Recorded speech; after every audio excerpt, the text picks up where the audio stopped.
ፋሚሊ ዛሬ ደግሞ የምንመለከተው ፖፕ ላይቭ ላይ እንዴት ነው ቫይራል መውጣት የሚችለው፣ ቤታችን እንዴት ነው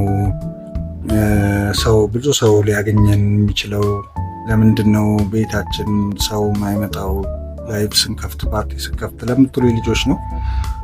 እዚህ ጋር የተቀመጡ አንዳንድ ነገሮች አሉ፣ እነሱን ለማሳየት ሞክራለሁ። እስቲ አብረን እንሂድ። በመጀመሪያ ሆም ፔጃችን ላይ ሄደን አፕሊኬሽኑ ስለሚለው ነገር እንመልከት ብዬ ነው። ሆም ፔጃችን ላይ ሄደን እዚህ ጋር ስንመለከት ምን አለች? ስትሪሚንግ ሴንተር የምትላለች እና እዛ ውስጥ ስንገባ የዛሬን ዚስ ዊክ እና ዚስ መንዝ ዳታችንን ያሳየናል። ያ ማለት የሳምንቱን የወሩን ያሳየናል። እዚህ ጋር ነው እንግዲህ እንደምንመለከተው ላይቭ ስትሪም ኢንስፓይሬሽን የሚል ነገር ዋናው ነገር ያለው እዚህ ጋር ነውና ምንድነው እሱም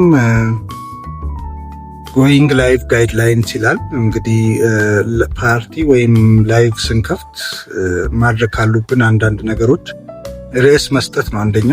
አንደኛው ርዕስ መስጠት ነው። ልክ ላይቭ ልንከፍት ስንል እዚህ ጋር እንደዚህ ከታች እንደምትመለከቷት ኢንተር ላይቭ ታይትል የምትላለች እዚህ ጋር ርዕስ ስጡ ነው። ብዙዎቻችን ኑ አብረን እንስራ፣ ኑ ግቡ ምናምን የምትል ምንሰጣት አለች። እሷ ግን ምን መሆን አለባት ማለት ነው። እዚህ ጋር እንደሚለው አትራክት ዩዘር ክሊክስ ይላል። ኩዊክሊ ግራብስ ዩዘር አቴንሽን። ምንድን ነው መሆን ያለበት? አቴንሽን የሚስብ ነገር፣ አዲስ ነገር የሆነ ኢንስፓየር የሚያደርግ ነገር እዚህ ጋር መጻፍ መቻል አለብን ነው የሚለው። ክራይቴሪያው ምንድን ነው? አጠር ብሎ አንደርስታንድ ለሰዎች መደረግ የሚችል ርዕስ መስጠት አለብን፣ ያንንም ማካተት አለብን እያለ ነው።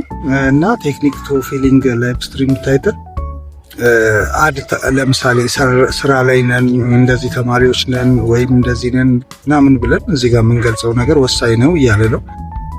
ሌላኛው ደግሞ ለላይቭ ስትሪም ታክስ ነው የሚለው። እዚህ ጋር እንደምንመለከተው ልክ ላይቭ ስንከፍት ቻቲንግ፣ ሲንጊንግ፣ ጌሚንግ፣ ዳንሲንግ፣ ሜኪንግ ፍሬንድ ምናምን የሚሉ ነገሮች አሉ እና እነሱ ተጽዕኖ እንዳላቸው ያንን ለመመልከት ነው። ለምሳሌ ሌላውም ሰው ቻቲንግ ደስ ይለኛል ብሎ እዛ ጋ የሞላ ሰው እናንተም ቻት ብላችሁ ከመጣችሁ ቻት የሚያደርጉ ሰዎች በቀላሉ መገናኘት ይቻላል ማለት ነው። ስለ እናንተ እሱን እዚህ ጋር ለማስቀመጥ ሞክረዋል። ሌላው ነገር ደግሞ ሎኬሽን ሪኮመንዴሽን ነው። እሱ ምንድን ነው?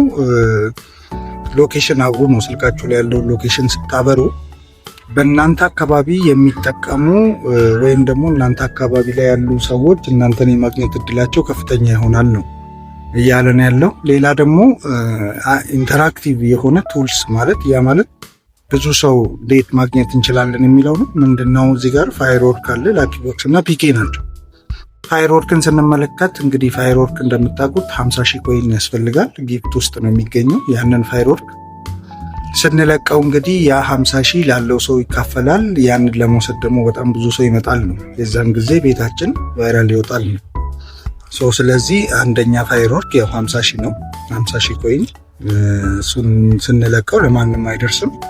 ያንን ለመውሰድ ብዙ ሰው ስለሚመጣ የዛን ጊዜ ብዙ ሰው ሲሰበሰብ ደግሞ ቤታችን ቫይራል ይወጣል ነው። ሁለተኛው ደግሞ ላኪቦክስ ነው። ላኪቦክስ ማስቀመጡ ዘርፈ ብዙ ጥቅም ነው ያለው። አንደኛ ምንድን ነው?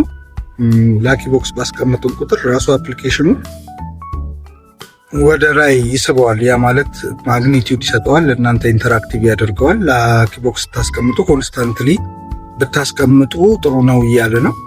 ያ ማለት 3 ደቂቃ፣ 5 ደቂቃ፣ 10 ደቂቃ እና እንደዛው የኮይኑ መጠን ነው እዚህ ጋር እንደምንመለከተው።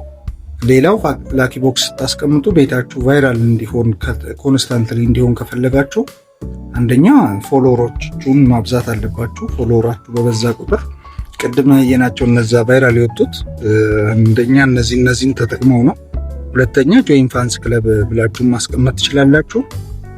ምንድነው? ፎሎ ያላደረገ እናንተን ኮይን አይወስድም ማለት ነው ካስቀመጣችሁ አይቀር።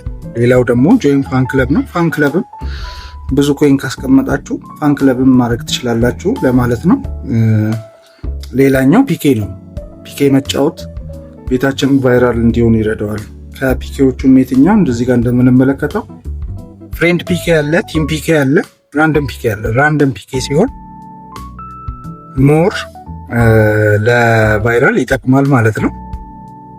ራንደም ፒኬ ሆኖ ስናሸንፍ ስንሄድ ከአንድ ጨዋታ 2 ጨዋታ ከ2 ጨዋታ 3 ጨዋታ እያሸነፍን ስንሄድ ሞር የሚሰጠንም ሪዋርድ አለ፣ ሞር ደግሞ አትራክቲቭም ይሆናል። የዛን ጊዜ ቫይራልም የመውጣት እድላችን ይኖራል ነው። ፒኬ መጫወት ጥቅም እንዳለው እየገለጸ ነው።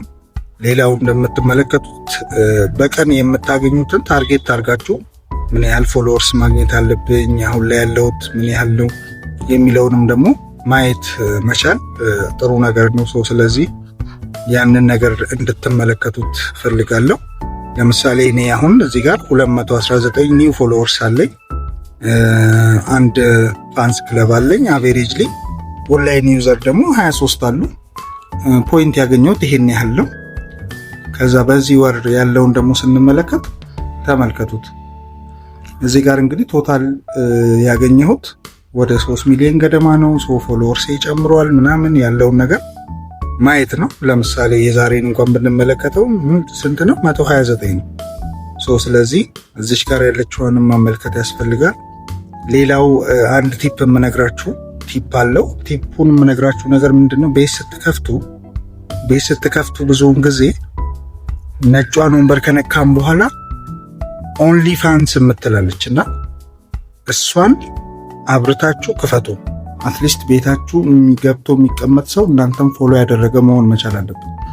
ያ ራሱ በትንሹ ከ10 እና ከ15 ፎሎወርስ በላይ በቀን ያሳድግላችኋል። ያ ማለት ደግሞ ለቫይራል ይረዳችኋል ለማለት ፈልጌ ነው። መልካም እንግዲህ በቀጣይ ቪዲዮ ደግሞ ታፕ ስለማድረግ ላይቭ ላይ ፓርቲ ላይ ምን ጥቅም እንዳለው እናያለን። ትልልቅ ሌቭል ያላቸው ዩዘሮች መጥተው ቤታችን ላይ ሲቀመጡ ወይም ላይቫችን ላይ ሲሆኑ ስላለው ጥቅም እናያለን። ሌላኛው ደግሞ ትልልቅ ጊፍቶችን ኤክስቼንጅ ስናደርግ በላይቫችን ወይም በፓርቲያችን ላይ ስላሉት ጥቅሞች በቀጣይ ቪዲዮ ምናይ ይሆናል። ይህንን ቪዲዮ ላይክ እና ሼር ማድረግ እንዳይረሳ። አመሰግናለሁ።